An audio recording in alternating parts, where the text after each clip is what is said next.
Story Chapter 1: A Vision in the Mountains. In the year 1949, the snowy mountains of southeastern Australia stood untouched, their peaks shrouded in mist and mystery. These ancient ridges bore witness to a bold dream that was about to unfold: the Snowy Mountains hydroelectric scheme. Amidst the rugged terrain, visionaries saw the potential for life-giving water to transform Australian agriculture and industry. It was a grand vision, one that required an audacious plan and an iron will. The idea of harnessing the Snowy River's waters wasn't new. It first appeared in the minds of engineers and politicians in the early 20th century. The need was born out of the stark realities of Australia's climate, where the inland farmers constantly battled drought and the burgeoning industry demanded more electricity. But the path from concept to creation was a labyrinth of technical, political, and human challenges. At the center of this ambitious endeavor was William Hudson, a visionary from New Zealand appointed as the scheme's commissioner. Hudson was a man of integrity and determination, with a knack for rallying diverse teams under a common goal. Under his stewardship, the project was a collaboration between dreamers and doers, driven by an understanding of the gravity of the task at hand. The enormity of the project was almost unimaginable. Diverting the natural course of the Snowy River, constructing a web of tunnels threading through the Great Dividing Range, and channeling water west to infuse life into the parched land. It was a plan that promised abundant agricultural yields and unprecedented power generation, a dual boon for a nation eager to grow both in farmlands and factories. But the blueprint was merely the beginning. The execution demanded an army, a multicultural workforce drawn from over 30 nations, who descended upon the Snowy Mountains in search of work and opportunity. They came from war-torn Europe, bringing stories and skills, and formed a vibrant mosaic of cultures that would forge not only a monumental engineering achievement, but also a new social landscape. As whispered tales of the scheme echoed through village inns and urban halls, support solidified across the political spectrum. The project stood as a collective undertaking that transcended party lines, symbolizing a unified push towards national progress. Yet beneath the optimism lay a daunting array of challenges, from the harsh environmental conditions to the intricate logistics of construction, all of which awaited their makers. And so, amidst the towering snow-dusted peaks and winding valleys, the scene was set for one of the most transformative endeavors in Australian history. The Snowy Mountains hydroelectric scheme was about to take its first steps, driven by a confluence of vision, necessity, and human spirit. Chapter 2: The Gathering of Nations. The echo of hammers and the whir of cranes reverberated through the Snowy Mountains as workers from the world over descended upon the rugged landscape. It was a sight to behold. Men and women of over 30 nationalities, clad in weather-beaten coats and hats, moving like an industrious human tide. They were skilled specialists, close-knit families, and hopeful immigrants, all converging on this burgeoning community in search of a new life and purpose. Story. This multicultural workforce was a living testament to Australia's post-war immigration policy, designed to welcome new settlers who could lend their talents and labor to national development efforts. Many arrived with little more than stories and skills honed through adversity, each compelled by the lure of employment and adventure. In the ramshackle huts and bustling mess halls, they shared tales from distant homelands, building friendships that spanned continents. The ever-present William Hudson understood well that the scheme's success depended as much on fostering this unique social fabric as on technical expertise. Under his stewardship, camp accommodations were improved, disputes mediated, and cultural differences respected, a microcosm of cooperation and tolerance. It was no small feat to unite such a diverse collection of individuals, but these efforts fortified a shared sense of mission. In the field, challenges persisted. Blasts echoed as rock was relentlessly carved to form the intricate network of tunnels, 145 kilometers weaving through the mountains like the arteries of an ever-expanding organism.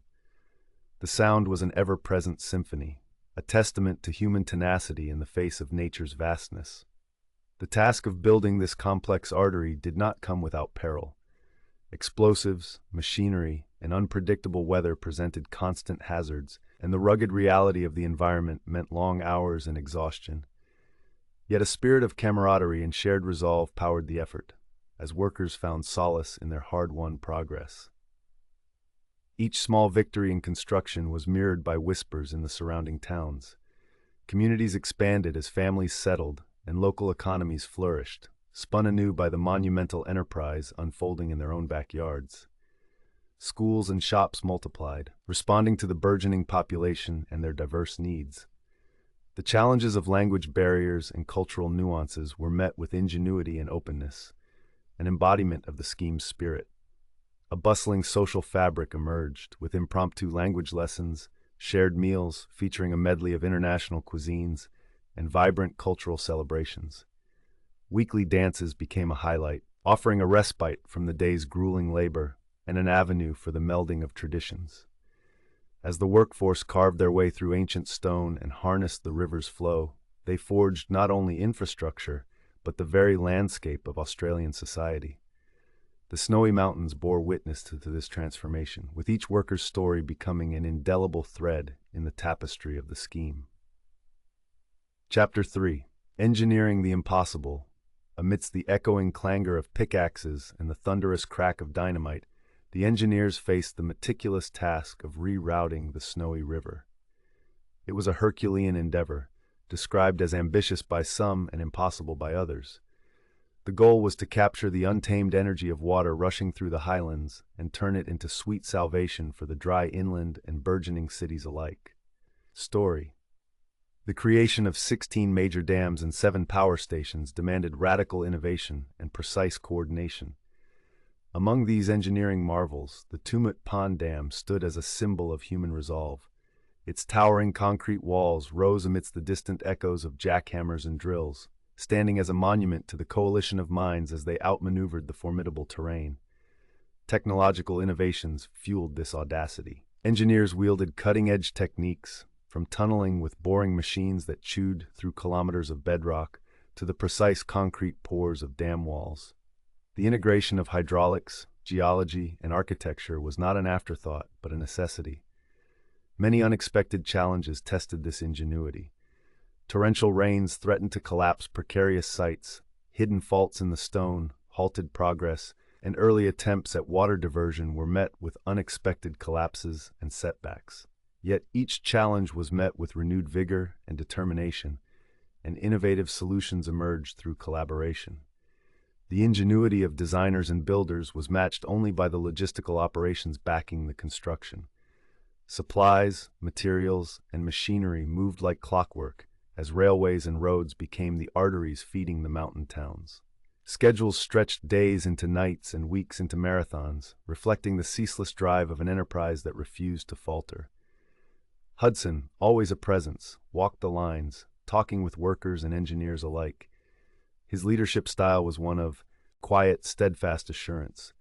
He imbued a sense of purpose, fostering an environment where ideas could germinate into action and setbacks were mere learning steps.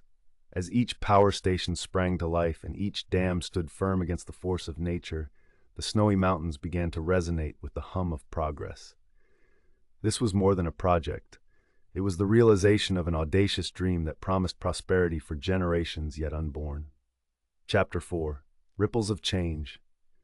As the concrete giants rose from the earth, the transformation rippled out from the mountains, changing not merely the landscape but the way of life for thousands. The regional towns, once sleepy and remote, became thriving hubs, their streets animated by newcomers and their dilemmas reshaped by prosperity. Immigrants who had once been strangers in a foreign land now called these towns home. They introduced vibrant cultural elements, enriching the communities with everything from culinary traditions to artisanal crafts. The social fabric, once monochrome, now displayed a mosaic of colors, and the traditional Australian character evolved and embraced a broader, more inclusive identity. The economic impact was profound. Agricultural areas upstream of the Murray and Murrumbidgee rivers flourished with the steady inflow of water. Crops thrived under new irrigation regimes, where fields once touched by dust now bore verdant rows of wheat and barley, sweeping out as far as the eye could see. Story political discourse, too, was invigorated. The scheme became a talking point in both urban centers and regional gatherings. It served as a catalyst for larger discussions about national infrastructure, ecological conservation, and multicultural policy issues that were complex but rooted in the tangible achievements of the project. Yet, amid the celebration of progress, voices of concern arose. Environmentalists began to question the scheme's long-term sustainability and its ecological footprints. The diversion of the Snowy River sparked debate, with apprehensions about the downstream consequences on native ecosystems and the communities historically reliant on the river's natural course. These debates led to policy evolutions that would have lasting impacts. Environmental protection measures gained traction, encouraging a balance between development and conservation. The scheme unwittingly became a case study for future projects, emphasizing the need for careful consideration of environmental and cultural heritage. Chapter 5: Legacy of the Storm. Half a century later, the Snowy Mountains hydroelectric scheme stands as both an engineering marvel and a symbol of human determination. Its legacy is multifaceted, an ode to the spirit of ingenuity, multicultural cohesion, and progressive adaptation. The lessons learned from the scheme continue to influence Australia's approach to infrastructure, water management, and immigration. The power generated by the hydroelectric stations still lights homes and powers industries, a testament to the foresight of its creators. The towns that sprung up during its construction have thrived, becoming vibrant communities enriched by their multicultural origins. Descendants of those original workers speak fondly of the days when the mountains were alive with the sounds of creation, their histories intertwined with the epic saga of the scheme. The multicultural roots planted during those formative years have grown deep, fostering an Australia that is diverse and inclusive. Environmental awareness, spurred by the debates surrounding the scheme, has evolved into steadfast conservation efforts to restore balance to the ecosystems once altered by the diversion. Initiatives to regain the natural flow of the Snowy River have been implemented, seeking harmony between human intervention and nature's equilibrium. Above all, the Snowy Mountains hydroelectric scheme remains a symbol of human resilience and unity. It echoes the perseverance of tens of thousands who challenged limits and overcame obstacles to create something truly groundbreaking. Their shared vision and effort resonate in every corner of the continent, a reminder that collective ambitions can reshape landscapes, societies, and futures. As the Snowy Mountains stand watch, bathed in the glow of dawn's light or the shimmer of moonlit snow, they echo with the stories of those who conquered their ravines and carved out a new reality. This majestic monument of nature and human endeavor serves as a reminder that great dreams are achievable when forged in the crucible of diversity and determination. And so the tale of harnessing the waters of the Snowy Mountains lives on, its currents forever flowing through the soul of Australia.